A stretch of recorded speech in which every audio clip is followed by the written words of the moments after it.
Buenas noches amigos, 1:31, comienza otra travesía milenaria en la noche de las ondas de la cadena SER. Y la verdad es que tiempo frío y navideño estamos viviendo. Y en este periodo tan concreto, con tantas ilusiones y esperanzas y deseos puestos en el firmamento en ocasiones, resulta que llegan también, se ha filtrado a través de la prensa, no con mucho eco, se ha quedado reducido al mundo de lo científico, una noticia o una serie de noticias que son sumamente interesantes, tan interesantes como para profundizar un poco en ellas y, por supuesto, ampliarlas hacia la incógnita, hacia el misterio, hacia todo lo que una noticia que tiene que ver con el ADN y con nuestro pasado remoto puede significar en torno a misterios todavía por resolver. Porque al final la gran pregunta es ¿quiénes somos? Implicada en esa pregunta está la cuestión de dónde venimos. Y sobre la evolución se ha hablado muchísimo. Los libros de hace unos años apenas valen ya.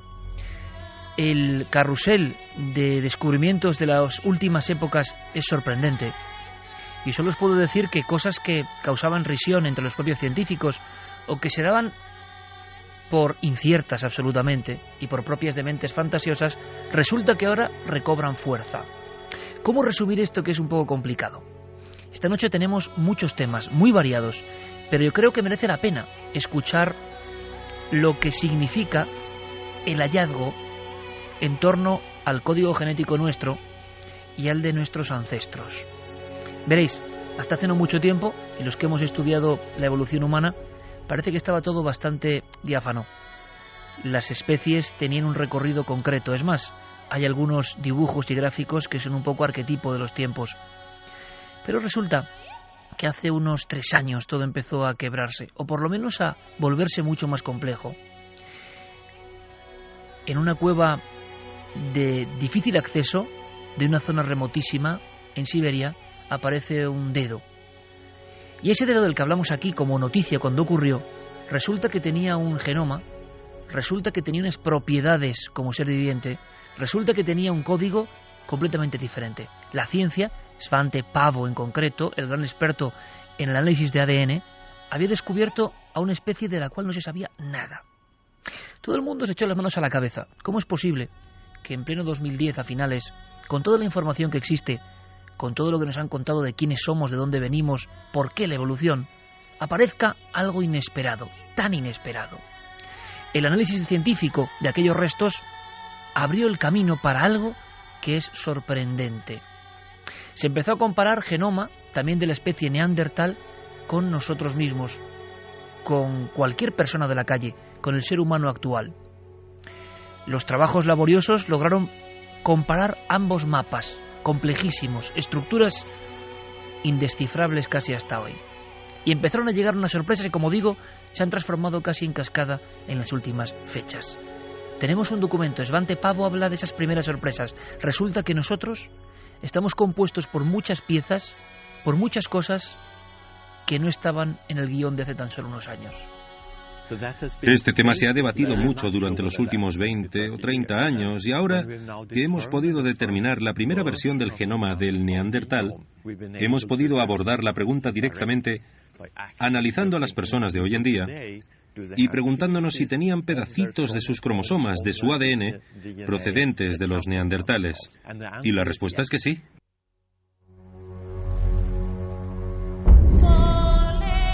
Recuerdo perfectamente, haciendo un documental que, repito siempre, para mí es lo mejor que yo he hecho como profesional, se llamaba El Salto Infinito, igual estaba un poco hecho a destiempo, aunque tampoco es malo eso. Entrevistábamos a personas que creían que nosotros mismos nos hibridamos con los neandertales. Es decir, que ese pasado de viñetas tan separadas en el tiempo, de especies tan diferentes, de humanidades que evolucionan, resulta que habían tenido conjunciones y por lo tanto hijos, y esos hijos tuvieron hijos que han llegado hasta hoy. Que nosotros, que siempre nos peleamos por banderas, por razas, resulta que tenemos en lo más profundo de cada una de nuestras células el germen de aquellos individuos. A veces pensar en esto, por ejemplo en Navidad, yo creo que no es malo, para que sepamos que en el fondo todos venimos de la misma semilla de la vida, semilla divina, dicen algunos, o semilla, quién sabe si del cosmos. Vamos a intentar ampliar el abanico del misterio, porque lo tiene, y yo no quiero cansaros con datos en este primer fragmento del programa, ni con detalles especialmente farragosos. Imaginaos, resulta que en nuestro genoma aparecen esos códigos de los antiguos neandertales. Por tanto, nos juntamos con ellos. Tuvimos descendencia. ¿Qué propiedades nos pasaron? ¿Por qué ellos desaparecieron? Sigue siendo una incógnita, pero es que hay mucho más. Resulta que anteayer mismo las páginas científicas de las principales revistas del mundo hablaban de otro hallazgo sorprendente, increíble. Resulta que nosotros mismos, los seres humanos, sobre todo los europeos, procedemos de esa mezcla entre Homo sapiens, lo que somos, neandertales, esa especie de primo extraño, lo digo entre comillas, por supuesto, y con voz popular, algo más tosco, lo imaginamos, que no sabemos si hacía arte, pero sí sabíamos que, por ejemplo, enterraba a sus muertos. Y algunos dicen que incluso dejaba flores, como si las flores fueran la antesala o el buen augurio para el más allá. Es decir, una especie que no era de nuestro género, pero que tenía unas creencias quizás sagradas. Con esto se ha trabajado mucho en Atapuerca, evidentemente. Pero es que además están entonces los denisovianos, Denisova, la cueva del dedo de aquella niña. Ellos eran distintos, pero resulta que nuestros genes también están. Y esto ha sido otro pelotazo del que no se habla mucho. En la sopa primigenia de lo que somos, resulta que ya no estamos solo nosotros. Están los neandertales y están los denisovianos, de los cuales no se ha recuperado apenas nada. Y lo que se ha recuperado se ha destruido para obtener ese código genético. Más sorpresas. Anteayer, el gran trabajo en la revista científica principal del mundo. Resulta que las nuevas comparaciones dicen que hay una cuarta especie. Pero una cuarta especie de la que no sabemos nada. Una cuarta especie, y esto es lo intrigante, que nos completa como personas, que late en todos vosotros, no lo olvidéis, que forman parte de vuestras células, de lo más sagrado íntimo de cada uno de nosotros, y que nunca se ha encontrado un solo resto. ¿Dónde está? ¿Quiénes fueron nuestros ancestros, los de la cuarta especie? ¿Se fueron? ¿Por qué no están? ¿Por qué no se ha encontrado un solo resto? Ahora los científicos quieren descubrir quiénes son esos otros. ¿Os imagináis? 4 humanidades por lo menos conviviendo. Aquí la fantasía se desata y nosotros lo vamos a hacer sin ningún tapujo.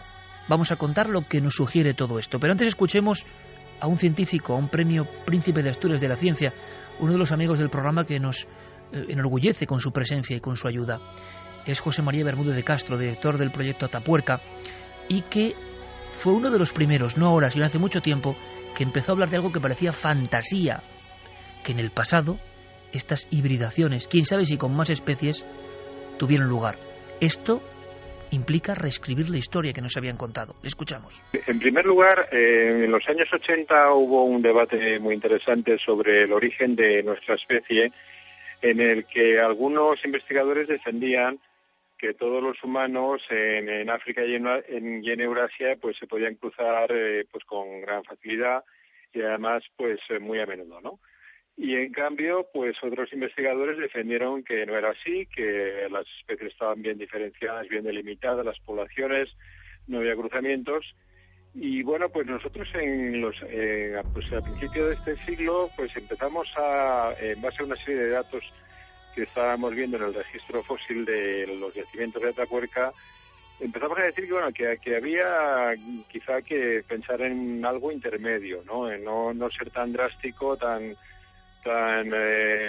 fundamentalista con una o con otra de las dos hipótesis. Y empezamos a hablar de hibridación. ¿Quiénes somos? Hibridación. ¿Quiénes son nuestros verdaderos padres? ¿Quién ha aportado en el nacimiento de esta especie que hoy piensa, sueña, crea arte, tiene un sentido, vamos a decirlo, religioso o trascendente de la vida, que tiene conciencia y consciencia? Hay una gran diferencia con lo que venía antes. Hay un salto prodigioso. Las noticias indican, y esto es muy sorprendente, que tan solo hace 50.000 años, o sea, anteayer en la historia, hace 50.000 años, en nuestra tierra, por ejemplo, en España, en Europa, en las montañas europeas, esas 4 humanidades diferentes convivieron. La pregunta es, casi de novela, ¿por qué no se ha encontrado a esa cuarta pata, a ese cuarto as debajo de la manga de la genética? ¿Quiénes eran? José Manuel Nieves lo explica bastante bien. Es un auténtico bombazo. Es más, algunos especialistas han dicho que solo la evidencia de vida extraterrestre llegaría a este nivel. Y nosotros comprendemos que sin saber de genética es difícil entrar en esa entraña, nunca mejor dicho, del mundo de las células y los genes. Pero parece que algo muy importante está a punto de descubrirse. Por lo menos se está viendo que nada es como nos habían contado, que cuando la luz de la ciencia genética entra, resulta que somos hijos de un auténtico misterio, o de varios misterios que se entrecruzan. Y yo me pregunto, lanzando esta cuestión a la noche, ¿y si esa cuarta especie, que yo no lo sé, desde luego, es pura fantasía, lo que digo ahora, alejada de cualquier tipo de ciencia, pero si aquellos fueron los que nos dieron precisamente esa chispa, esa luz, esa sensación de ser otra cosa, ese cerebro y esa conciencia que era un 600 y se convirtió en un Ferrari en apenas nada, que somos hijos de esa conjunción, ¿y quién nos aportó eso que no tenían los otros? ¿Por qué lo tenían ellos? ¿Nos lo legaron? Suena fantástico, ¿verdad? A ver qué nos cuenta Nieves. Esa sorpresa mayúscula ahora ha sido subrayada por otro estudio en el que han secuenciado el genoma de un neandertal. Y de lo que se han dado cuenta es que el origen del hombre moderno, de nosotros, es bastante más complicado de lo que pensábamos, porque en realidad hubo 4 especies humanas, 4 especies de homínidos que en algún momento compartieron territorio y probablemente también se entrecruzaron entre ellas. Esas 4 especies diferentes son los sapiens, que somos nosotros, los neandertales, los propios denisovanos y una cuarta especie que todavía no se ha determinado exactamente cuál es. Se ha excavado en todo el mundo, se han buscado pruebas y sin embargo queda ese misterio auténtico que yo creo que merece mucho más la pena que para vagar solo en tratados científicos. Merece la pena que el público esta noche, por lo menos con este altavoz que somos, que sabemos a dónde llegamos, sea consciente de que su propio linaje es un misterio. Suena ridículo, ¿no?, hablar de familias, de razas, de etnias, de procedencias, de colores, cuando el misterio auténtico de la vida humana está compuesto de un sinfín de enigmas que nadie sabe resolver. Somos hijos de estos seres. Y cuando pensamos, cuando soñamos, cuando miramos, cuando imaginamos, cuando queremos, seguramente estamos reproduciendo algo que ellos nos legaron. ¿Nos lo legaron con conciencia exacta de lo que hacían? ¿Hay casi un toque mágico en todo esto? ¿Qué sabemos exactamente, José Manuel, se lo preguntábamos, de esta cuarta especie, que es el gran misterio que surge a partir de antes de ayer? Lo que sí podemos saber de ella es que es una especie arcaica, muy antigua, porque la carga genética que transmite, que ha transmitido tanto a los neandertales como a los denisovanos, es muy arcaica. Hay muchos investigadores que piensan que en realidad no se trata de una especie desconocida, sino que es lo que nosotros hemos llamado hasta ahora Homo erectus, que es uno de los homínidos que hace 1.800.000 años salió de África y empezó a poblar el mundo. En esa migración larguísima de cientos de miles de años, pues estos homínidos se fueron encontrando con otros grupos de homínidos que estaban en otros lugares y se fueron cruzando con ellos. ¿Durante cuánto tiempo se produjo esta hibridación? No se sabe. Hubo 4 especies de homínidos intercambiando genes entre sí. El resultado de eso, pues somos nosotros. Evidentemente hacen falta muchas más investigaciones, hace falta intentar secuenciar algún fragmento genético de un Homo erectus para saber si efectivamente es esa especie misteriosa a la que nos estamos refiriendo o si por el contrario hay que seguir buscándola en otra parte. La especie misteriosa, porque es verdad que todo lo que sabemos de los neandertales o de esas otras especies más remotas no tiene nada que ver con nosotros. La gran pregunta que se hacen muchas personas a todos los niveles, científico, religioso, misterioso, es ¿por qué somos tan diferentes? Es que no hay excusa alguna. ¿Por qué somos tan distintos?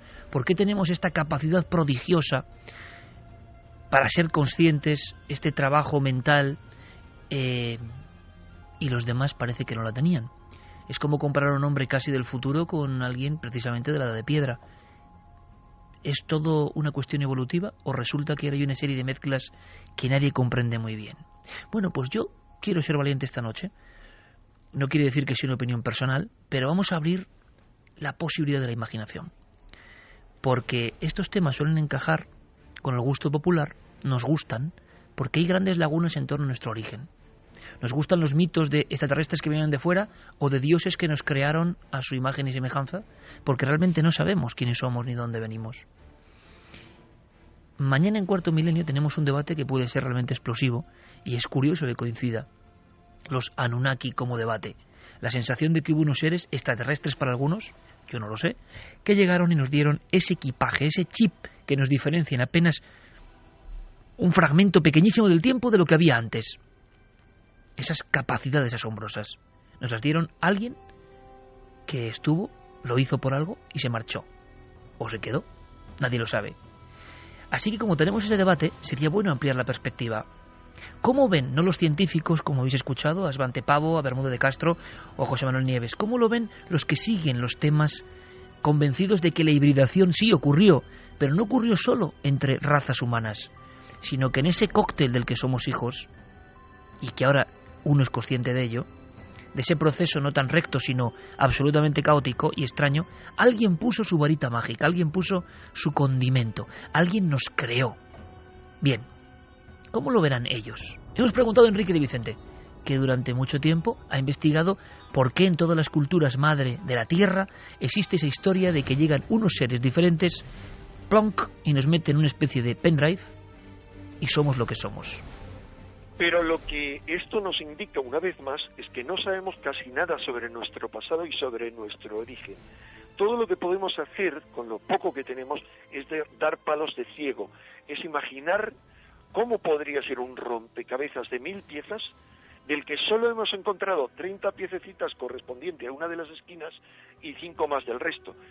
Curiosamente, muchas historias hablan de un descenso primigenio muchísimo antes de que hubiese atisbos humanos de seres venidos del cosmos en lo que llamaban la isla blanca del mar del Gobi, que está situada al este de Denisova, del lugar donde se han hallado estos primeros restos.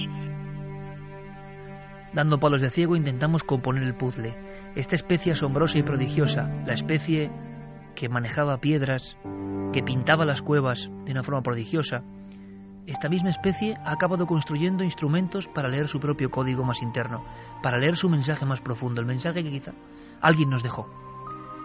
Bien, yendo todavía un poco más allá, hay quien ve en ese salto prodigioso que se produce, ojo, en Europa.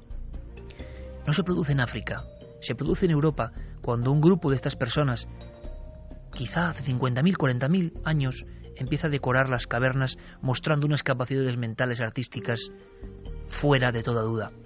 Ha nacido un hombre nuevo. ¿Por qué? Hay muchos seguidores de los Anunnaki, es curioso, y no es cuestión de mezclar temas, simplemente cómo interpretan ellos esta noticia. David Parcerisa, que mañana estará en ese debate de Anunnaki como absoluto y ferviente seguidor en España, representando a muchos que creen que fuimos visitados por dioses cósmicos, por seres distintos que nos crearon. ¿Él cómo lee esto? Esto entre líneas, esta gran movida, entre comillas, que sale a la luz de la genética. Pues lo ve así. De alguna forma, esta noticia que se está diciendo de que hay una tercera y una cuarta especie implicada en este hibridaje del ser humano, pues la verdad es un dato bastante interesante, da que pensar, pero yo siempre apunto a que hay que también estar muy alerta de los intereses que pueda haber detrás de la propagación de esta noticia.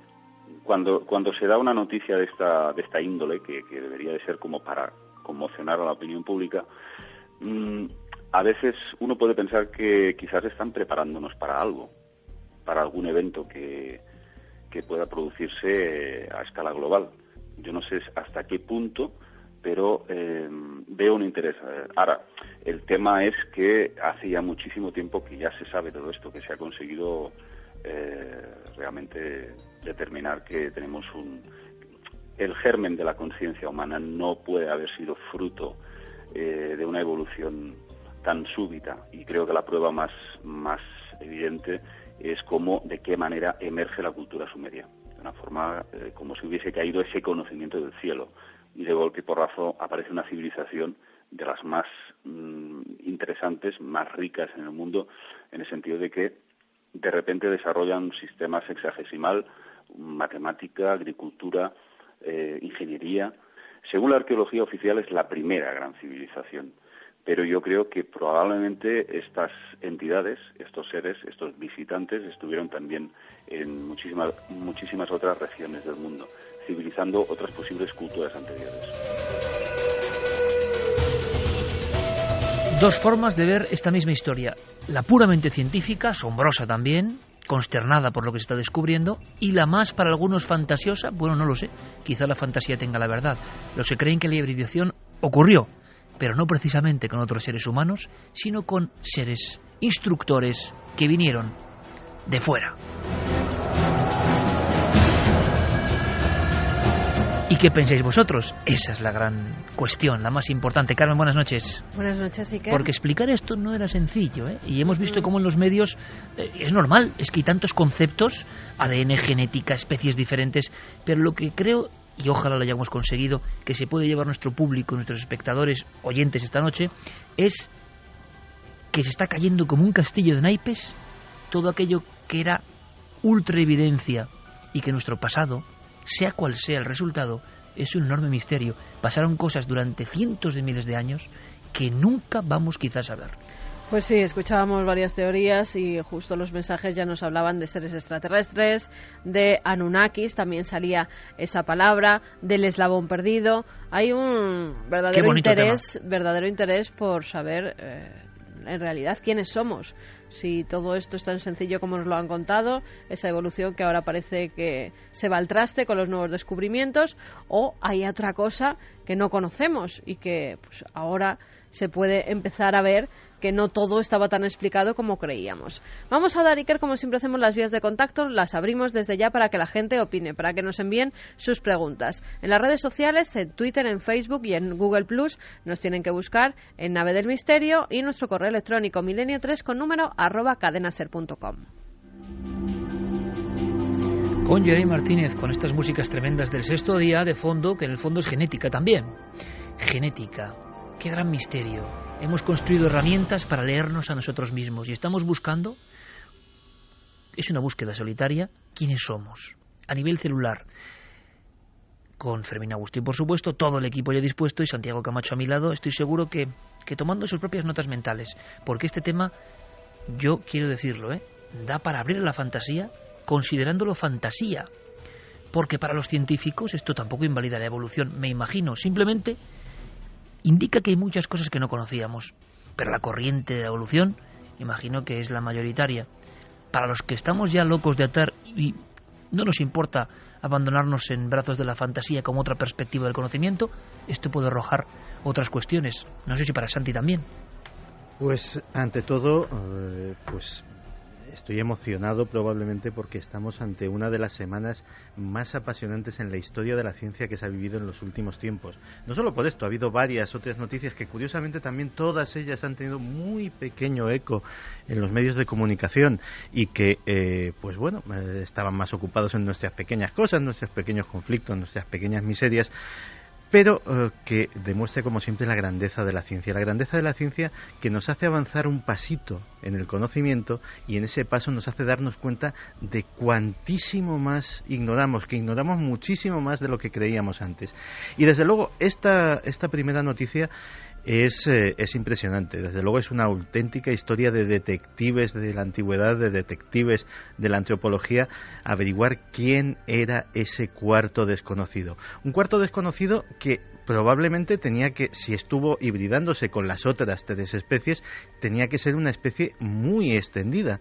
¿Por qué de todas las demás hay rastros, aunque sean mínimos, aunque sea un dedo, aunque sea una falange, aunque sea un fragmento de hueso, y de esta cuarta no? Como decías antes, ¿qué pasó con ellos? ¿Se fueron a algún sitio? ¿Se los llevaron? Javier Pérez Campos, compañero, buenas noches. Hola, Iker, buenas noches. Lo que decimos, aquí podemos darnos ese lujo, contar con Premios Príncipe de Asturias o con vanguardia pura de la ciencia, que nos cuenten su perspectiva.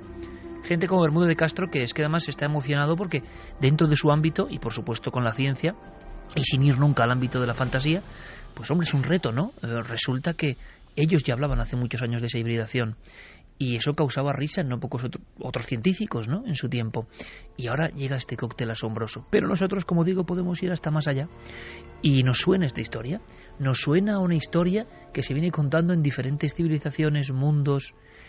Algo falta para explicar por qué somos como somos. Y muchos quieren ver ese algo en una intervención exógena, de fuera. Y esta es la prueba, Iker, definitiva, yo creo, y ojalá sea así, de que tenemos que desligarnos de todos los prejuicios que llevamos con nosotros, que tenemos que empezar a aceptar que hay cosas que desconocemos por completo, y este es el ejemplo más claro, ¿no? De repente, la posibilidad de una cuarta especie que hace unos años era cosa de risa, era cosa absolutamente rechazada por la ciencia, y de repente tienen que reconocer que desconocíamos esto y tienen que hacer hueco a esta posibilidad, ¿no? Pues ojalá podamos saber más y que los científicos investiguen, pues abriendo la puerta a todas las posibilidades que existen.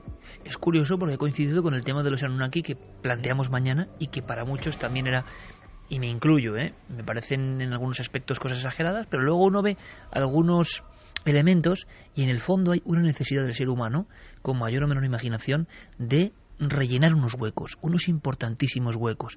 Si uno, como es mi caso, es un apasionado total del arte rupestre, lo es porque en él descubre esta incógnita. No solo por una cuestión artística, una cuestión estética, sino porque simplemente al sentir todo eso se da cuenta de que el hombre que en nuestra tierra, la tierra cántabra, por ejemplo, pintó de esa forma, y era un hombre distinto. ¿Por qué ese salto? ¿Cuándo? ¿En qué momento? ¿Por qué los otros no hacían eso ni nunca lo hicieron? Y además las cronologías de las pinturas cada vez van más atrás, llegando a este momento clave en el cual estas diferentes especies, una de las cuales no ha aparecido, estaban ahí. Uno, imaginando, dice, bueno, ahí estaban los que dieron los conocimientos, ¿o qué ocurre? Sería muy interesante observar también, simplemente como ristras de opinión, lo que dicen nuestros oyentes, porque, aunque ya casi espectadores también, porque es un programa virtual totalmente ya con las redes, pero como siempre es ese primer contacto, ¿no? Esa primera sensación. Algunos verán un tema de pura ciencia y otros verán, caramba, que ahí está el chip prodigioso, que ahí está la pieza que falta, que ahí está lo que no tenían los de antes y tenemos nosotros desde cierto momento en la historia.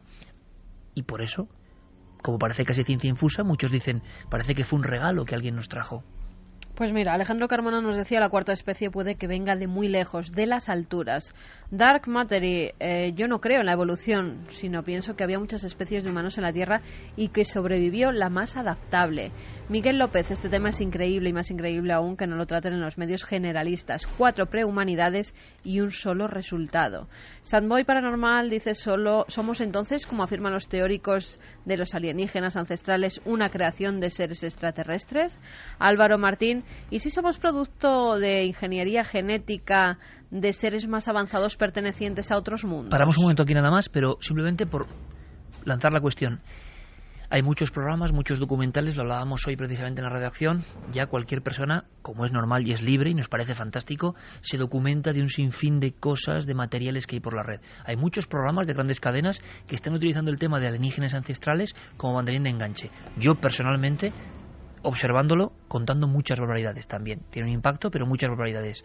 Y existe ese interés, Santiago, Javi, Carmen, y esa pasión por el tema es como un revolver las cuestiones de Däniken a su manera en el siglo XXI, con la diferencia de que va la genética y te demuestra que hay cosas. Porque, ojo, esta misma semana, lo decía Santi, y vamos a ver si en breve se puede explicar, que es complicado, pero yo creo que es nuestro esfuerzo. Hay otra noticia que tampoco da casi nadie, o no se da, no ha aparecido en ningún periódico español así con grandes datos, y resulta que después de 58 años de que se descubra ni más ni menos que la estructura del ADN, ahí es nada, o sea, nuestro ladillo más básico, hay otro hallazgo, un segundo código. Un segundo código sorprendente.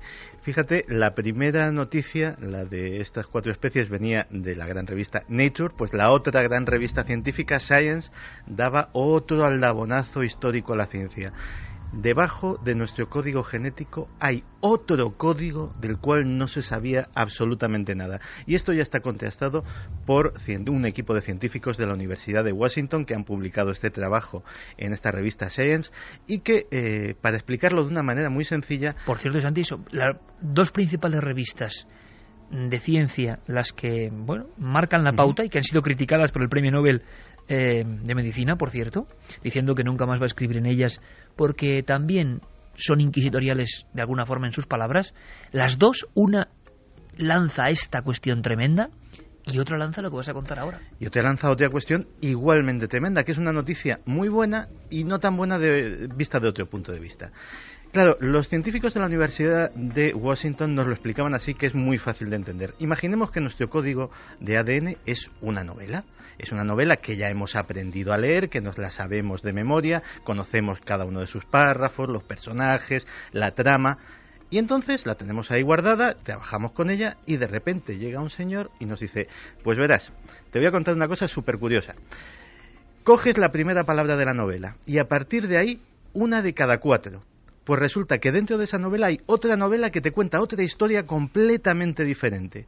Pues básicamente es eso. Un segundo sistema operativo que combina el primero visible que estábamos contemplando. Claro, el primero era tan visible y tan evidente que hasta ahora los científicos creían que era el único, que el ADN servía única y exclusivamente para una cosa, que era para expresar proteínas.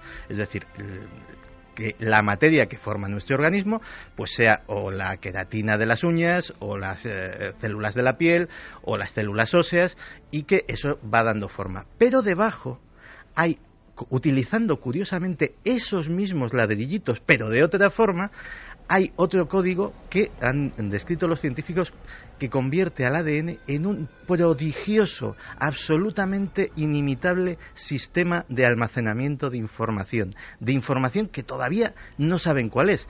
Saben que eso es lo que hace que esas proteínas que expresa el ADN se comporten en determinados momentos de tal o cual forma. La computadora interna, me estás hablando de eso. Digámoslo así, que el ADN que conocíamos era el que nos fabricaba. Debajo está el sistema operativo. 58 años después de que Francis Crick, por ejemplo, uno de los autores de ese trabajo, descubriese la doble hélice. Y él mantuvo durante mucho tiempo que podía haber una intervención exógena. Es curioso, esta misma semana ha coincidido ese mapa genético minúsculo que tenemos dentro. Para muchos es la propia gran incógnita. No es una interrogación, un signo, es una doble hélice. ¿Cómo eso tan complejo está en nuestra vida, en nuestro organismo? ¿En qué momento empezó la vida y con esa complejidad? Nosotros compartimos gran parte de nuestro código con otras especies, pero encima en nuestra propia evolución hay un momento en que damos un salto que se puede explicar solo por el tiempo, por la habilidad. Si comparamos las especies antecesoras y comparamos, por ejemplo, y tenemos un poco de conciencia, lo que son las pinturas de Altamira, Chauvet, y lo que significa poder representar, pintar, creer, es tal cantidad de elementos nuevos en un cerebro nuevo que uno se pregunta, bueno, ¿y dónde ha estado la mutación? Y eso es lo que muchos, con cierta fantasía o no, en el gran agujero negro que existe, lanzan. Tal pack de posibilidades en un cortísimo espacio de tiempo. Lo que había unos milenios antes no se parece en nada a lo que hay después. Y eso uno lo siente cuando va a las grandes cavernas rupestres, porque son lo que nos ha quedado como manifestación de aquel hombre. No tenemos otra. Tenemos algunas esculturas que no llegan tampoco a ese nivel. Es como si hubiera unos maestros prodigiosos, unos maestros con una sensibilidad increíble, que no tenían nada que ver con lo que vino antes. Unos maestros que seguramente, contemplando sus obras, creían en cosas, porque esas pinturas son un mapa de creencias. Y luego otra cosa que poca gente sabe, lo comentábamos con Santi. Los artistas, lo he comentado en muchas ocasiones, cuando Picasso se pone debajo de alguna de estas figuras en Altamira, dice, después de esto todo decadencia. Y lo decía Picasso, él recupera esa esencia 25.000, 30.000, 40.000 años después. Porque él veía formas y soluciones solo al alcance de unas mentes prodigiosas. Nos han enseñado tan mal la historia que nos creemos que el prehistórico era medio bobo y que pintaba como los niños. Claro, por eso lo hemos contado también muchas veces, ¿no? Por eso Picasso decía que para pintar como un niño había que aprender toda la vida. No, son maestros inimitables. Bueno, ¿y de dónde? ¿De hacer dos piedras pegándose? ¿De construir unas cañas y una especie de símil de cerbatana se llega a eso? Bueno, o era otra humanidad, o se vio dada por algo, o eran un cúmulo de maestros inconcebibles.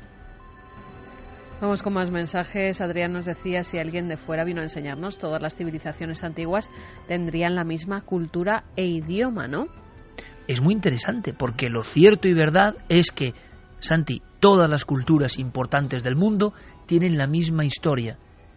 ¿Qué es el libro de Enoc y la llegada de esos seres que se hibridan con la especie humana?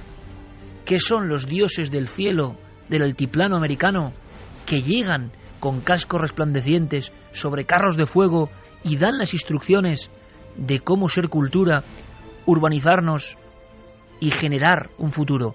¿Quiénes son los seres de la Mesopotamia envueltos en llamas, que de la noche a la mañana nos enseñan que ya no hay que cazar, sino que se puede sembrar, que se puede guardar, que se pueden apiñar las chozas, que ya no hay cavernas y no hay ciudades?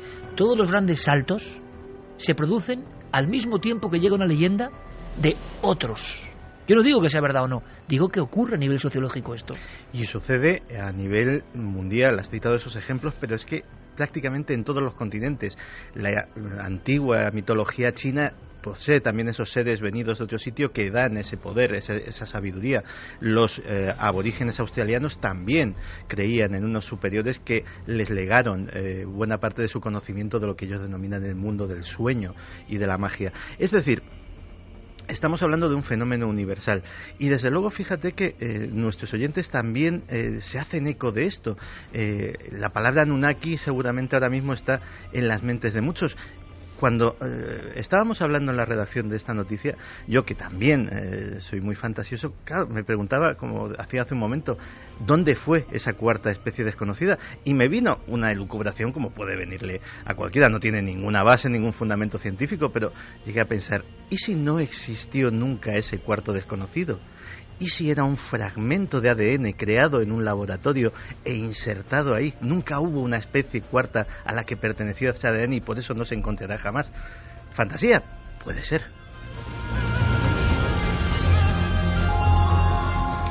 O una contestación, por ejemplo, Flechillas, JS Flechillas, te dice tal vez no se hayan encontrado restos porque era una especie con una cultura propia diferente y en vez de enterrar incineraban.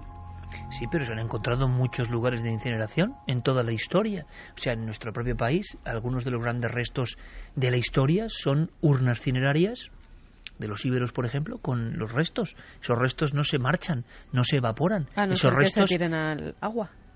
Pero casi todas las culturas se sedimentan bien. Siempre hay teorías diversas. ¿Tú te acuerdas de el hombre del cuello de pico de Göbekli Tepe, no? Uh-huh. Bueno, pues ese es uno de los primeros tótems de donde nace la agricultura. Ahí hay un salto. Yo os aconsejo que vayáis rápidamente a internet y veáis Gigante de Balikligol o Göbekli Tepe. Y es sorprendente el aspecto. Parece un ser que no tiene que ver. Algo ocurre en una franja del tiempo en el cual los dioses se presentan. Además, muchos quieren sacrificio o piden algo, pero a cambio los seres humanos han dado un salto increíble. Imaginaos de vivir a la pura caza del día, las mujeres recolectando y los hombres cazando, con toda la incertidumbre que tiene esa vida, durante milenios practicada, de pronto en diferentes lugares del planeta, de momento el primero, este yacimiento en la Anatolia turca, Göbekli Tepe, resulta que primero hay una especie de construcciones astronómicas. ¿Por qué? Mirando a determinadas estrellas. ¿Por qué? Y segundo, la gente de allí resulta que sabe cultivar. Claro, hoy nos parece muy sencillo. ¿Pero a quién se le ocurrió cultivar? ¿Saber que eso iba a ocurrir? ¿Recoger el grano? ¿Conseguir almacenaje? Por lo tanto, la familia ya tenía diferentes perspectivas. Se empezaron a apiñar las casas y a convertirse en las primeras ciudades. Ahí surge quizá una de las primeras ciudades de la Tierra, Urfa. Hay un salto tremendo. Tendrá explicación, pero curiosamente ha habido grandes revoluciones muy concretas en diferentes épocas, como unos saltos extraordinarios. Hay quien ve, por cierto, en Internet hoy en día uno de esos saltos extraordinarios que será visto con otra perspectiva dentro de milenios. Pero ha habido diferentes momentos donde la humanidad pega un gran zambombazo. Para algunos han sido personas muy concretas, con mensajes muy concretos o con intervenciones muy concretas. Fascinante enigma, ¿no creéis? Terminamos con los mensajes. Cáncera Freire dice, seres instructores, ¿y por qué nos han abandonado? Somos un experimento fallido, quizás Diego Cozar Lobo, yo creo en los extraterrestres, pero quien nos creó fue Dios, es mi creencia personal. Raúl H. dice, von Däniken fue el primero en proponer esto en Regreso a las Estrellas. Cuando lo leí con 13 años, flipé. Raúl Núñez decía, ¿y si esa cuarta especie es aquel eslabón perdido del que muchos hablan procedente de vida extraterrestre? Está demostrado que algunas cosas, como el aparato rotor del flagelo de los espermatozoides humanos, tienen un mecanismo que es imposible que haya sido producto de la evolución darwiniana, pues tiene décadas de elementos de los cuales, si falta uno solo, no funcionaría. Esa es la razón por la que no encontramos restos de la cuarta especie. A mí me ha gustado mucho, y me quedo con eso, la teoría de Santiago. Pura fantasía, repito, que quede claro. De momento. Pero es que la fantasía del hoy puede ser ciencia del mañana.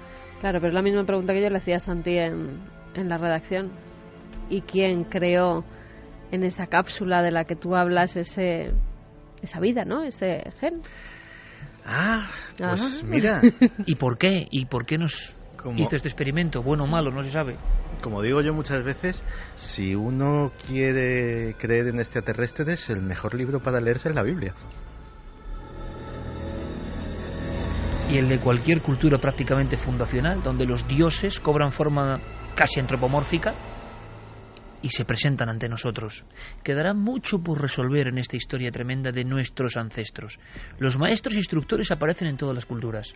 ¿Por qué? Porque quizás sea, a nivel científico y racional, una forma de fantasear sobre lo que no se conoce, y uno se imagina unos dioses para rellenar unos huecos que no entiende muy bien. Pero ¿y si hay algo de verdad? Si realmente en determinadas épocas de la historia algo se presentó para enseñarnos, para dar ese salto que era fundamental para la vida de este planeta, ¿cómo nos observarían ahora? ¿Decepcionados? Seguramente, quizá. Hemos alcanzado grandes prodigios, como empezar a leer nuestro código, pero al mismo tiempo el mundo es un gran desastre, lleno de corrupción, de injusticia. ¿Y esos seres eran justos o injustos? Las historias nos cuentan que las tradiciones, por ejemplo, de los Dogon, esos hombres medio peces híbridos, que eran casi vampíricos, y están en todas las culturas. No hay cultura en la faz de la Tierra que no crea que una noche o un día se presentaron con un gran fulgor seres que no eran como ellos y que trajeron un conocimiento, a veces a cambio de auténtico horror. ¿Descubriremos algún día la historia? Bueno, nosotros lo que hemos querido en este tiempo, porque creemos que merece la pena, es trasladaros dos noticias de gran impacto científico y que tienen esas posibilidades fantasiosas. ¿Se cumplirá la profecía de la fantasía? A lo mejor dentro de siglos se escucha este programa y no precisamente para decir, bueno, qué fantasía, qué tontería, porque ha ocurrido con otras muchas personas. A lo mejor estos locos que especulaban son escuchados dentro de unos cuantos milenios diciendo, bueno, iban por el camino correcto. Ahora bien, ¿y quién creó a los instructores? Eso ya es otra cuestión mucho más lejana. Lo cierto y verdad, repito, es que teorías muy sólidas, mantenidas durante mucho tiempo, parece que hay, un resquebrajarse, una especie de constante pelea, y que no todo está tan claro. Y si esos neandertales honraban a la muerte, creían ya que ese paso era otra cosa, un viaje a otro mundo. ¿Por qué había flores? ¿Por qué había una reverencia? Bueno, pues quizá porque pensaban que había la posibilidad de que ese compañero muerto regresase. Las historias de fantasmas, las historias de aparecidos, las historias del miedo que nos provocan, son otras paralelas a las de los instructores. Están en todo el mundo. Nacen desde el inicio del tiempo. No solo que alguien vino de fuera, sino que alguien volvió del más allá, quizá para darnos una información. Las noticias continúan, prosiguen, y ahora mismo nos marchamos a Venezuela, porque ahí surge otra noticia de actualidad, sorprendente como pocas. Noticia que tenéis que vivir con nosotros.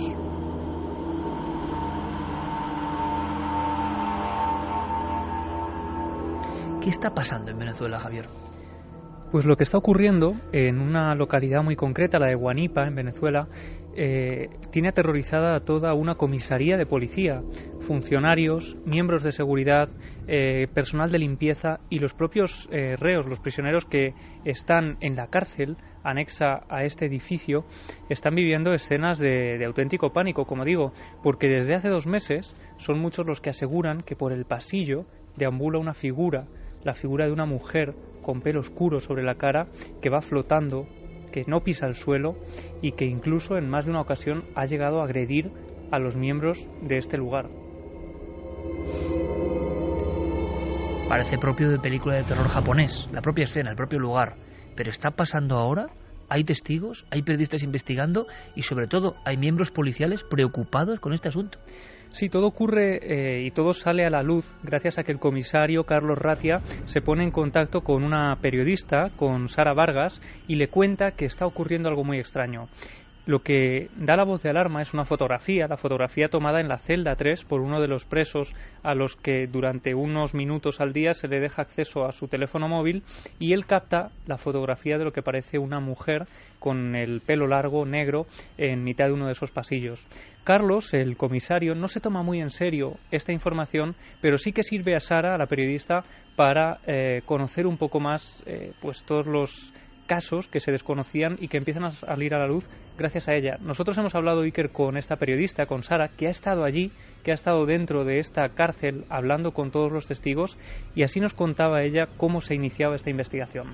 Nos llegó una información del mismo comisario de la policía del municipio Guanipa, o allí en ese centro policial. Él nos refería y le llamaba la atención una fotografía que comenzó a circular unos 2 días antes de conocer sobre esta situación, donde apareció una especie de fantasma, una mujer, pelo largo, vestida de blanco. El comisario inicialmente él no le da mucha certeza o mucha fuerza a la fotografía. Sin embargo, nos fuimos a conversar y tuvimos acceso, incluso se nos permitió hablar con los reclusos. 2:18, estáis en la cadena SER, en Milenio 3, como siempre, vías de contacto abiertas, Nave del Misterio en redes sociales, con Guillermo León, Diego Marañón, controlando todo, y, por supuesto, también Milenio 3 con número, @cadenaser.com, para el Milenio 3 Responde.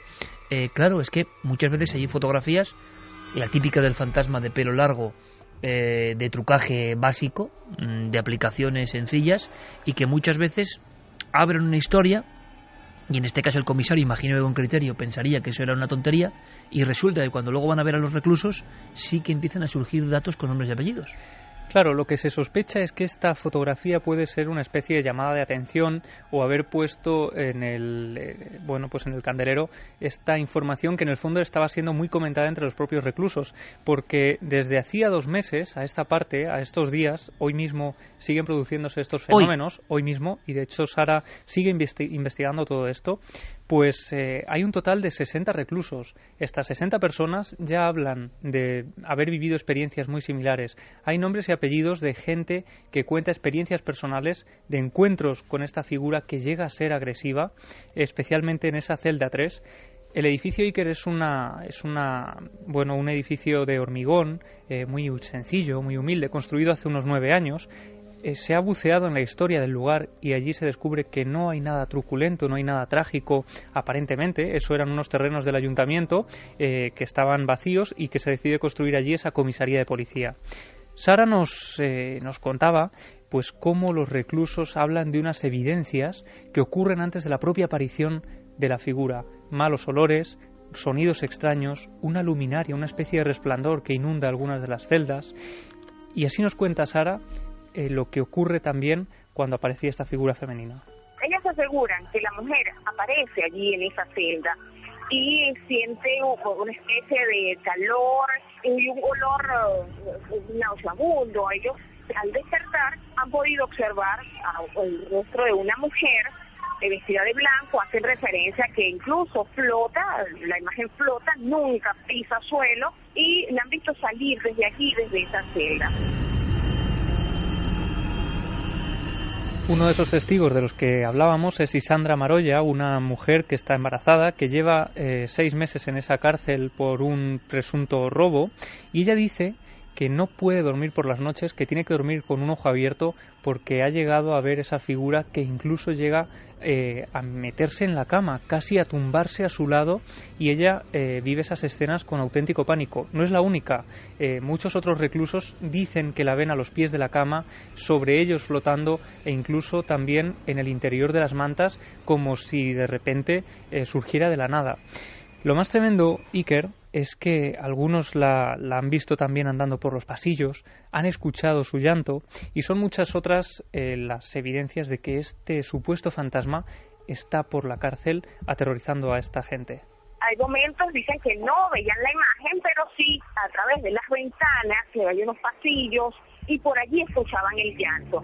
Ellos refieren que en algunas oportunidades le han visto correr hacia unos pasillos que dan hacia los calabozos principales. Iguales testimonios tienen los reclusos de los calabozos principales. Dicen que es especialmente agresiva con las mujeres, que incluso hay algunas trabajadoras a las que ha llegado a agredir, que vigilando en mitad de la noche estos pasillos... Pero vamos a ver, esto puede ser alguien físico, porque agredir, ¿no? Claro, suena pero como alguien que puede estar infiltrado o generando una histeria colectiva. Claro, en una cárcel tampoco lo entiendo muy bien. Pero desde luego es un caso como nunca yo había escuchado, sea delirio o sea realidad o no sé qué hay detrás de esto. Lo que es la fenomenología, yo en mi vida había escuchado nada parecido. O histeria colectiva, quizá, porque según nos contaba Sara, esta gente acostumbrada a trabajar, a vigilar en lugares inhóspitos, pues dicen que sienten como en un pasillo donde están completamente solos, pues notan como una especie de palmada en la espalda que les empuja, notan evidencias físicas. Son lugares... los vigilantes ya los que están hablando de esto. Eso es, no son los reclusos, sino los propios vigilantes, gente de limpieza que trabaja allí, es decir, desde todos los ámbitos, funcionarios también del ayuntamiento que trabajan en este edificio. Si quieres vamos a escuchar a Sara hablándonos de las experiencias y del miedo de estas personas que trabajan en esta cárcel. Fuimos más allá y conversamos con los funcionarios policiales. Allí prestan guardia aproximadamente unos 4 oficiales de seguridad. Y ellos nos referían que siempre se ha dado la misma situación con esa mujer. Y ellos dicen que sienten temor. Incluso llama poderosamente la atención porque ellos le refieren al comisario que ellos no quieren montar más guardias porque tienen miedo. Ellos tienen un área que es el área de descanso, que aquí le llamamos cuadra. Bueno, en esta cuadra algunas de las oficiales no quieren dormir, prefieren no dormir en las camas, sino en el piso, lanzan aquí una colchoneta, unas cobijas y duermen porque les da miedo.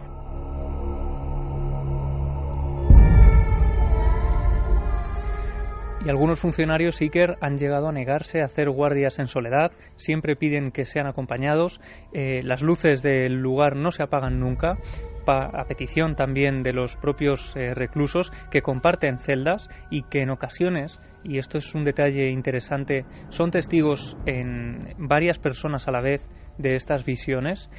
Y también, Iker, el miedo ha sido tan patente que ya han solicitado la ayuda de un sacerdote, un cura que bendiga la cárcel, que exorcice ese lugar porque no encuentran una respuesta razonable. Y de hecho, esa visita tan especial de un sacerdote a la cárcel de Guanipa se producirá en escasos días. Estuvimos conversando con el comisario en el momento que le hicimos la entrevista, incluso él es el director de la policía y él nos dio acceso libre y nos refería, bueno, que estaba haciendo el contacto con el sacerdote, con el párroco de allí del municipio, que se trasladara hasta las instalaciones de la policía para que aquí pueda bendecir, ¿no? Incluso los mismos internos le han dicho que sí, los mismos funcionarios no oficiales le han pedido al comisario que se haga ese tipo de esa presencia que vaya al acude del padre, haga de su bendición, porque dicen que no pueden seguir trabajando porque sienten mucho temor. Histeria colectiva que está ocurriendo, pero la escena de un sacerdote yendo a una cárcel a exorcizar. Creíamos haberlo escuchado todo, aunque es cierto que en otras cárceles, algunas muy célebres, se ha dado una supuesta manifestación de fenómenos paranormales. Pero yo creo que esto me recordaba más algunos casos de parálisis en diferentes personas. Habitualmente, además, los casos han sido en Sudamérica, después de practicar una ouija, o algún duras también con estas historias, ¿no? Sí, y algunas de ellas donde se aparecen mujeres, por muy extraño que pueda resultar en cárceles que eran solo de hombres. Hay en el reformatorio de Mansfield, en Ohio, que dicen que es uno de los más encantados, que se convirtió posteriormente en cárcel. Sobre todo se cuenta la historia, y hay muchos testimonios, de Helen. Ella era la mujer del director, asegura la historia, que cogiendo una caja de un armario que tenía había una escopeta. Esa escopeta pegó contra el suelo, se disparó ella sola y impactó en el pecho de esta mujer. Desde entonces dicen que se aparece por la cárcel porque al parecer la historia no estaba muy bien contada y pudo ser el marido el que acabó con la vida de Helen. La describen como una mujer que asusta a los visitantes que hoy en día van a este antiguo reformatorio porque se puede visitar. Fue cerrado entre las condiciones que tenían, pero hoy en día se visita, y no solo eso, sino que muchos han olido el perfume a rosas que llevaba esta mujer. Era un perfume muy característico, decían que parecía como si se hubiera bañado en un baño de rosas, y muchas veces dicen, bueno, el ambientador que hay aquí, que huele a rosas, y hasta los propios funcionarios que están allí o los que enseñan ahora mismo este recinto aseguran que los cambios de temperatura y esos olores extraños y la aparición de esta mujer por distintas estancias, acompañada también de una enfermera que murió allí a manos de los presos, son las dos visiones que más veces ha contemplado, sobre todo los turistas que visitan el recinto. Es muy conocido la historia de Alcatraz, pero hay un sitio en concreto que llamaban el hoyo, el agujero, que era donde metían a los presos más conflictivos. Allí estaban un máximo de 19 días porque estaban completamente desnudos, no tenían ni siquiera un colchón, comían tan solo durante esos 19 días pan y agua. Y en ese hoyo, uno de los presos, la primera noche que entró, comenzó a decir que había unos ojos brillantes que le estaban mirando. Los presos normalmente chillaban, gritaban las primeras horas para que los sacaran de allí, pero en este caso era muy continuo. Hasta que ya casi de madrugada los funcionarios de la prisión vieron que dejaba de chillar. Se acercaron a ver la celda y contemplaron el rostro de este hombre ya muerto, que estaba con una cara de terror tremenda y que además parecía tener la marca de unas manos que habían agarrado su cuello. En el hoyo no entraba absolutamente nadie. Hay otro lugar que es una de las penitenciarías más embrujadas, es en Filadelfia. Es una cárcel que tiene más de 140 años. Allí se llevaban a cabo una serie de torturas terroríficas, de las cuales se sabe bastante. Estaba, por ejemplo, lo que entre los funcionarios de prisiones llamaban la silla loca. Era una silla que tenía una especie de amarres que eran de cuero, que apretaban tanto las extremidades de los presos y estaban durante tantos días sentados en ellas que llegaron hasta amputar algunas manos, algunas piernas, porque la circulación ya no transcurría a través de sus venas. También estaba la mordaza de hierro. La mordaza de hierro era un artilugio que se ataba a las manos y a la lengua. Cuando los presos se movían, la lengua inmediatamente salía amputada y normalmente los presos se desangraban por esa amputación. Era una serie de actos los que se llevaban allí terroríficos. También los metían en agua y tenían como unas cadenas que ataban a los presos desnudos a la pared, sobre todo en invierno, después de estar metidos en agua, hasta que directamente ya se veía el hielo sobre sus cuerpos. Ante estos estados tan terroríficos de tortura, mucha gente dice que claro, que el mal se ha quedado anidado en esas paredes. Hay uno de los funcionarios que trabajan allí hoy en día, porque hoy en día se puede visitar esta cárcel, es Gary Johnson, que asegura que en el año 1990 él estaba arreglando uno de los cerrojos de una de las celdas. Entonces me ha recordado a la historia que contaba Javi de agresión, porque en ese momento él sintió que alguien le agarraba fuertemente. Asegura que cuando abrió esa cerradura, él abrió una puerta hacia otro mundo. Entonces es cuando salió el mal de esa celda, siempre contado por este funcionario. Dicen que le agarró muy fuerte, que no podía moverse, que no podía gritar, que él veía como rostros increíblemente macabros salían de esa celda y como una figura, una sombra oscura se abalanzaba sobre él. En el momento en el que él pudo recuperarse de ese estado, salió corriendo, lo contó a sus compañeros y estos aseguraron que no era la primera vez que pasaba.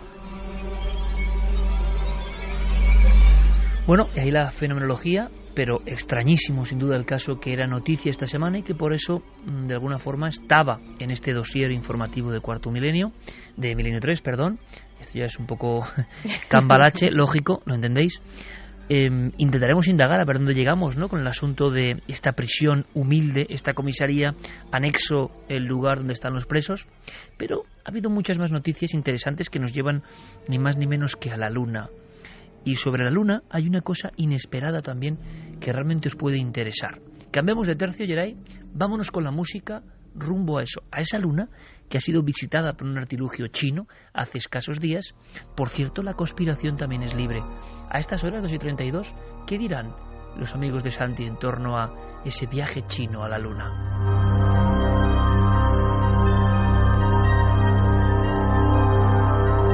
Porque aunque sean pinceladas, Santi, los amigos de la información no oficial ya hablan de no sé, cosas raras, ¿no? Bueno, esto ya ha dado hasta una especie de deriva curiosísima. Las primeras reacciones, cómo no, fueron de dudar de el alunizaje chino. Es decir, empezaron a pensar, a decir, bueno, en la aproximación que hemos tenido, las imágenes en directo, entre comillas, no eran más que una sucesión de imágenes estáticas. Esto empieza a oler a tongo. Luego, cuando el Yutu, el robotito que han colocado los chinos en la Luna, empezó a transmitir imágenes, claro, lo primero que les llamó la atención es que la Luna china era roja. No tenía ese color gris, ceniza que tenía la Luna americana. Entonces dijeron, pues aquí, evidentemente, estos chinos pues nos están queriendo vender una cosa que no es. Pero han pasado días y la deriva se ha ido al otro lado. Dicen, no, lo que están demostrando las imágenes chinas es que las imágenes americanas eran mentira.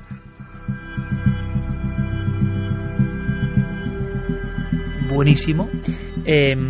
Rebrota la historia de la conspiración lunar del 69, o sea que para algunos los chinos igual son los primeros y todo, ¿no? Hombre, nosotros algo ya de aprender de televisión en las cámaras sabemos, y precisamente la sensibilidad o incluso la toma puede hacer variar un color de esa forma tan drástica, ¿no? Y el contraste y todo, pero la conspiración lunar yo creo que es algo que no va a morir nunca. La conspiración lunar nació en el 69, pero da la impresión de que también es como el ADN y que está aquí desde siempre, ¿no? Pero hay algo sobre la Luna, Santi, interesante. Mañana precisamente en la televisión veremos más cosas, pero hay algo muy interesante, extraño, diferente, bizarro. Lo tiene que traer Diego Marañón. Diego, buenas noches. Buenas noches, Iker. Porque tú perseguías hacía tiempo una historia. Hemos oído hablar de aquellas cintas de la Luna, lo decía Santi. Lo que ha pasado con China es que reverdece laureles la conspiración mítica del Apolo en el año 69, en el mes de junio. La llegada supuesta, el gran paso para la humanidad. Y también se hablaba mucho de aquellas cintas perdidas. Aquellas cintas que al final nadie sabe qué eran, qué no eran, que se perdieron, que eran una versión, que... Bueno, tú has indagado y te has encontrado con un historión, ¿no? Pues sí, como decíais, últimamente la Luna ha vuelto a ser el centro de muchos titulares como ese que comentabais. Habría que decir que en realidad nunca ha dejado de serlo, pero bueno, ese alunizaje del primer robot explorador chino después de 37 años sin que una nave terrestre pisase nuestro satélite, hay que añadir una noticia que ha pasado de puntillas, Iker, pero que sin embargo esconde una historia increíble, una historia que comienza hace casi 50 años. Y es que hace solo unos días, el amanecer de la Tierra, que así es como se llama una de las primeras imágenes que se tomaron de nuestro planeta desde la Luna, una imagen que impactó al mundo en la década de los años 60, ha regresado a nuestro satélite, ha vuelto a casa. Y lo ha hecho en un archivo digitalizado, con una resolución impensable hasta hace muy poco tiempo, y todo forma parte de un trabajo del que nos alertaba entusiasmado nuestro compañero Guillermo León. Se trata de una labor de recuperación de historia realizada por un grupo de entusiastas bastante al margen de los focos informativos, hay que decirlo, que dedican literalmente miles de horas a algo que no les reporta ni fama desmedida, ni un interés espectacular ante los medios, pero cuyos resultados son espectaculares. Es un grupo de gente que opera además, y esto sé que va a sonar casi a película, desde un viejo McDonald's abandonado y cuya historia vamos a conocer esta noche en Milenio 3. Se trata del programa LOIRP, LOIRP. Son las siglas en inglés del proyecto de recuperación de las imágenes del Lunar Orbiter. Luego diré cómo es posible que Guillermo León, solo Guillermo León, la sana, en conexión, tiene, claro, vía directa con este McDonald's abandonado. No hay otra forma. Pero cuéntanos, Diego. Bueno, lo primero que habría que apuntar, supongo, es que fue el Lunar Orbiter.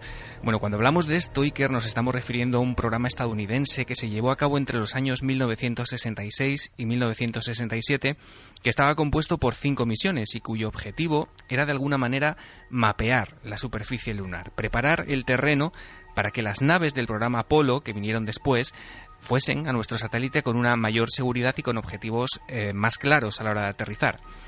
Estos auténticos laboratorios fotográficos lunares, que eran el proyecto Lunar Orbiter, recogieron cantidades ingentes, literalmente ingentes, de material en forma de imágenes que fueron cruciales para el éxito de la carrera espacial estadounidense. Claro, el problema llega cuando la NASA obtiene los datos que necesita y esas cintas ya no tienen un interés inmediato. Te resumo su periplo rápidamente. Esas bobinas gigantes pasan casi 40 años acumulando polvo en viejos almacenes, van rebotando de un lugar a otro, pasan por garajes privados e incluso, y por todo tipo de recintos. Llegamos al año 2007 y es cuando Dennis Wingo, que es un veterano informático que además era presidente de una compañía de ingeniería aeroespacial llamada SkyCorp, se interesa por este material. Ve que puede tener un interés, inusitado, ¿no? Y junto a un amigo suyo que se llama Keith Cowan, es un antiguo empleado de la NASA y presidente de otra empresa, se dieron cuenta de que solicitando a la NASA ese material que aparentemente nadie quería, recuperando viejos grabadores y reproductores de vídeo, consultando a ingenieros espaciales octogenarios, sí que eran los únicos que sabían cómo hacer funcionar esas viejas máquinas, y recuperando piezas incluso por eBay, podían emprender un trabajo colosal, que era dar una nueva vida a estas imágenes, pasarlas a gran resolución y tratar de conservar en formato digital las imágenes del programa Lunar Orbiter. Pero mucho mejor que yo nos lo va a contar Keith Cowan. Con él hemos hablado en Milenio 3 y así es como nos narraba el planteamiento original de esta aventura. Las cintas con datos son de entre 1966 y 1967. Decidieron almacenar las imágenes en esas cintas por razones que realmente nunca sabremos. Y desde entonces fueron rebotando de un lugar a otro. Si piensas en la película En busca del arca perdida y en esa última escena del almacén gigante, se parece bastante al sitio donde acabamos encontrándolas. Nadie sabía qué hacer con ellas y al mismo tiempo la NASA había perdido las cintas originales del Apolo 11. Entonces dijeron, no borremos nada de los años 60. Así que amontonaron este material en un almacén. Los lectores de cintas estaban en un garaje de una mujer llamada Nancy Evans, que intentó llevar a cabo algo parecido hace unos 20 años. Consiguió los lectores, pero nunca pudo hacerlos funcionar.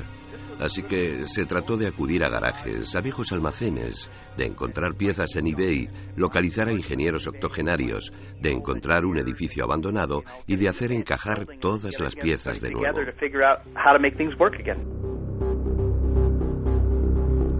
Esta historia es como tantas historias americanas, en mi opinión, fantásticas. Estoy viendo a los creadores de las compañías informáticas en garajes, tantas cosas, ¿no? Increíbles, pero que solo se hacen con entusiasmo. Bueno, cuenta, Diego, por favor. Bueno, pues como escuchabas a Keith Cowan, él nos hablaba que había tenido que encontrar un edificio abandonado, y es que esto es muy curioso, Iker. Ellos operan desde un lugar al que han bautizado como McMoon, un antiguo McDonald's abandonado que está... ¿McMoon? Sí, claro, el McLuna. Es un antiguo McDonald's que, pues como te digo, que estaba abandonado, estaba vacío, cerca del Centro de Investigación Ames de la NASA en California. Y llegaron allí porque, claro, ellos necesitaban un espacio que pudiera cerrar por la noche. Así nos lo contaba Keith Cowan. Y las únicas opciones eran o este restaurante o una barbería cercana. Hay que decir que en aquella época estaban destinados allí muchos militares. Claro, la barbería... nos decía que había sido objeto de un intento de robo, hicieron incluso un butrón, así que enseguida quedó descartada. Y así es como consiguieron este local donde almacenan todo su aparataje. Y estamos hablando, Iker, de reproductores de vídeo de los años 60 que pesan cada uno aproximadamente 270 kilos. En su época eran alta tecnología, costaban alrededor de $1 millón cada uno. Y son los aparatos que ellos están usando hoy para leer las cintas. Casi 2.000 bobinas en concreto, cada una pesa casi 5 kilos y las están digitalizando desde hace años pacientemente una por una. Y aquí viene una curiosidad. justo cuando ellos solicitaron este material a la NASA, trascendió, te acordarás, que la Agencia Espacial Norteamericana había extraviado los que probablemente sean las cintas más míticas de su historia, las del alunizaje del Apolo 11 en 1969. Claro, Guillermo, cuando se enteró de esta historia, se preguntó enseguida y me decía, la pregunta es, si material más antiguo y aparentemente de mucho menos valor como este de las misiones Lunar Orbiter está perfectamente localizado y catalogado, ¿cómo es posible que las filmaciones del Apolo 11 sencillamente no estén? Eso dice la NASA. Qué gran reflexión y pregunta de Guillermo León, ¿eh? Claro, por esto también le hemos preguntado a Keith Cowen, a nuestro invitado, que nos contó, para nuestra sorpresa, ahora lo vas a escuchar, que de algún modo ellos colaboraron en la búsqueda de ese santo grial de la carrera espacial. En realidad, lo creas o no, recuperamos nuestras imágenes al mismo tiempo que ellos estaban buscando las cintas de la Luna. Dennis y yo teníamos nuestras teorías. Fuimos a uno de estos almacenes subterráneos gigantes para buscar esas cintas. Pero no las encontramos. Encontramos otras, también interesantes, que estaban allí. Las buscamos en su día. Todavía hoy pensamos que están allí mal etiquetadas, porque estos almacenes son colosales. Podrías meter dentro varios 747 o unos cuantos Airbus A380. Son inmensos. Alguien pudo haberse equivocado al poner las etiquetas y se traspapelaron. Creo que probablemente algún día aparecerán, pero nunca se sabe. Nosotros fuimos capaces de recuperar las cintas que queríamos, lo cual fue un milagro. Y si el milagro se dio una vez, puede darse de nuevo.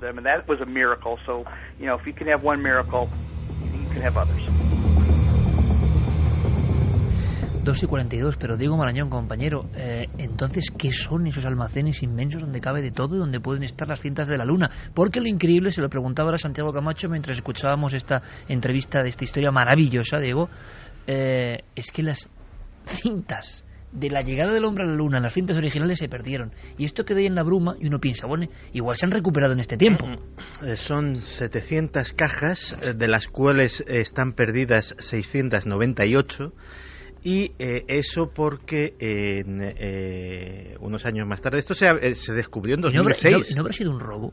No, directamente han desaparecido, es decir, nadie sabe dónde están. En 2006... Esto es una joya para los conspiranoicos, ¿no? Se dio la voz de alarma y todo el mundo, como muy bien contaba el invitado por teléfono, empezó a buscar las cintas como loco por todos sitios.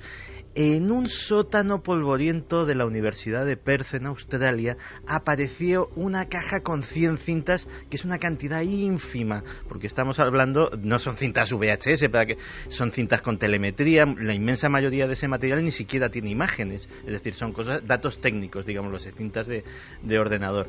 Pero aparte de ese descubrimiento en ese sótano polvoriento de la Universidad Australiana, nunca más se ha vuelto a saber del resto de las cajas. Pero... Es que...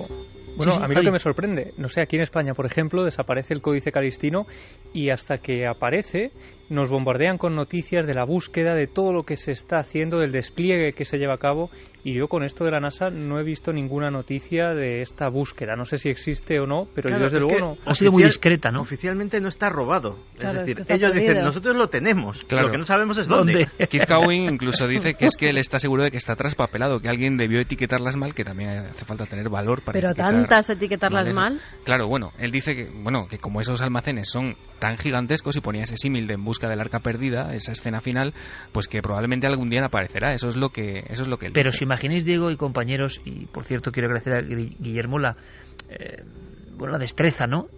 La conexión sana en este caso. Vamos a ver. El acontecimiento filmado más importante de todos los tiempos. ¿Estamos de acuerdo? Sí. ¿Estáis de acuerdo, amigos oyentes?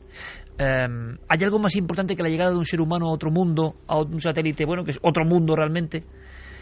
Ese salto histórico, hombre, si se hubiera filmado quizá lo de Colón, pues no sé, Andarín y a la par o otras cuestiones, pero filmado. Y se pierde eso. Dicen que había otras copias, ¿no? Pero la original se pierde. Es que... los amigos de Santi es que tienen ahí anchas Castilla, vamos. Para que te hagas una idea de lo importante que es esa pérdida, es que nosotros no hemos visto las imágenes originales de la Luna. A ver si era roja ahí también. Las que se transmitían por televisión en directo, aquellas retransmisiones míticas de Jesús Hermida, etcétera, etcétera. las hacían los técnicos de la NASA apuntando la cámara de televisión a un monitor. Es decir, es imagen de un monitor, no es la señal directa recibida desde la Luna. O sea, nadie ha visto la señal directa recibida desde la Luna desde entonces. Y aquellas imágenes gloriosas del latido, el sonido del latido del corazón de Armstrong, cuando toda esa información científica, aparte que la contaba Santiago Vázquez Padre en aquella retransmisión mítica, que en España fuimos los primeros en dar esa información, ¿no? El susto de Armstrong, ¿no? Cuando llega un momento concreto y se le dispara, ¿no? Bueno, pues todo eso, que en otro país no lo sé, pero en Estados Unidos que se pierda, con lo metódicos que son, bueno, pues se esfuman. Es increíble. Digo, qué maravillosa historia, de todas formas, también del entusiasmo. Ahora mismo, quizá a estas mismas horas, en un McDonald's, McLuna, abandonado, cientos de miles de cartuchos antiguos con aparatos de aquella época en la cual un ordenador de 24K ocupaba 2 habitaciones, sí, y están haciendo el proceso de devolver todo eso a la vida. Me parece increíble. Y incluso están contratando, hoy ponía en su página web que habían contratado a un nuevo técnico que les iba a ayudar a hacer este tipo de conversión, ¿no?, a formato digital, porque hay que decir que estas personas, bueno, ya no son jovencitos, son veteranos, retirados de la NASA. Por ejemplo, Keith Cowan, este hombre que ha hablado con nosotros, es un antiguo ingeniero de la NASA que ya está jubilado y que se dedica en este momento todo el tiempo que le deja a su empresa privada, ¿no?, a la que él dedica también, bueno, la presidencia, a hacer esta labor. Él lo llama tecnoarqueología, Iker, nos lo decía. Tecnoarqueología, maravilloso. Sí, maravilloso. Y yo le preguntaba que en qué punto estaba el proyecto en diciembre de 2013, justo hoy, y nos decía que quedan unas 1000 cintas todavía por digitalizar, y que de entre el total que ya han pasado por las manos y las máquinas del proyecto LOIRP, bueno, a Keith Cowan también le hemos preguntado cuáles son para él sus favoritas, que yo creo que también es algo muy interesante.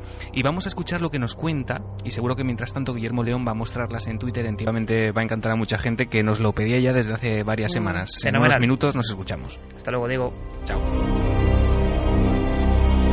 Y vamos rápidamente con Milenio 3 Responde. Muchas cuestiones muy interesantes. Vamos con la primera. Venga, vamos con la primera. Yelay. Hola, soy Georgina de Tarragona.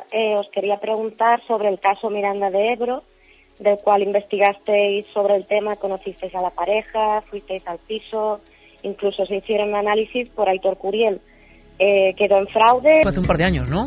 Sí, fue hace un par de años, una noche muy emocionante de radio, porque nosotros mismos nos convertimos, de las pocas veces que ocurre, en testigos del fenómeno. Con el buen amigo Enrique Chazarra estuvimos en ese domicilio y vimos cómo de la piel de esta mujer, de Leticia, aparecían manchas de sangre, que al final esos análisis del doctor Curiel determinaron que eran sangre auténtica de esta mujer, de Leticia.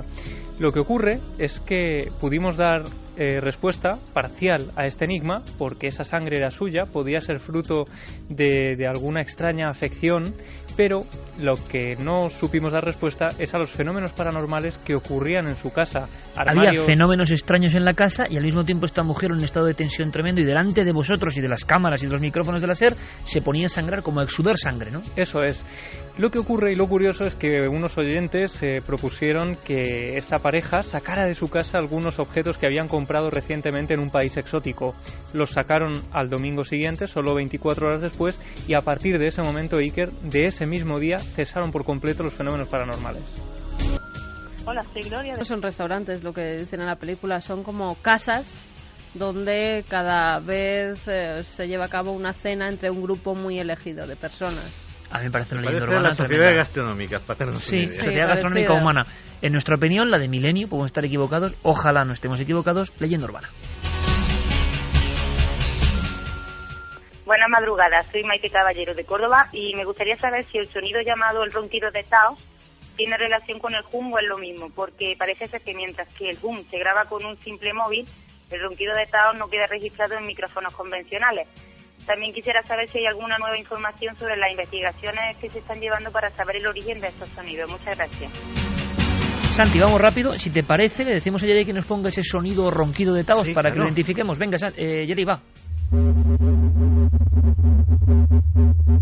¿Qué estamos escuchando? Estamos escuchando lo que se llama el zumbido o el ronquido, el sonido de Taos. Y no se parece, o sea, no tiene nada que ver con el hum. Primero, porque como vemos la naturaleza del sonido es distinto. Los que lo escuchan, y esta es una de las poquísimas grabaciones que hay, los que lo escuchan, que no son todos, Es decir, en una misma habitación puede estarlo escuchando la mitad de los presentes y la otra mitad no. Es decir, hay algún tipo de condición que hace que algunos oídos lo escuchen y otros no. Los que lo escuchan, como hemos podido nosotros apreciar, les recuerda muy gráficamente al repiqueteo de un motor diésel contra la ventanilla del vehículo. Si nosotros con un coche al ralentí ponemos la oreja en la ventanilla, podemos escuchar un sonido muy parecido a este. El hum no, el hum tiene esa naturaleza metálica, fantasmal, extraña, que se parecía a esos extraterrestres de la película La Guerra de los Mundos, ¿no? Y Taos, Estados Unidos, por cierto. Taos, Nuevo México, al norte del estado, una ciudad de unos 5 o 10.000 habitantes. Yo estuve hace muchísimo tiempo. Y es una ciudad curiosa porque, aparte de eso, ha ido cantidad de gente a investigar el fenómeno. Este tipo de grabaciones se consiguen con equipos muy sensibles, es decir, no basta el micrófono de un móvil, es decir, son fruto del trabajo de investigadores. Y lo que es un enigma es de dónde procede. Le han achacado desde las placas tectónicas, algún tipo de efecto geológico que no se conocen, hasta condicionamientos que pueden venir hasta de la fauna local, que haya algún tipo de animal o de insecto que no se conoce y que puede hacer ese zumbido. Buenas noches, mira, soy Juan de San Sebastián. Bueno, quería preguntaros por si, a ver qué había ocurrido con el tema aquello de matanzas de ganado a principios de los años 90 en Navarra. Era por si sabía que había ocurrido. Venga, muchas gracias. Y anduvimos. Ocurría que los animales estaban asustados, que presentían la llegada de algo, sea un lobo efectivamente, o sea otro tipo de depredador, y entonces muchas de las ovejas realmente no morían mordidas, sino que se producía una especie de asfixia entre ellas, todas iban hacia atrás. Claro, en uno de los ataques con punzón, en Caparroso, recuerdo perfectamente, llegar allí, ver los montones de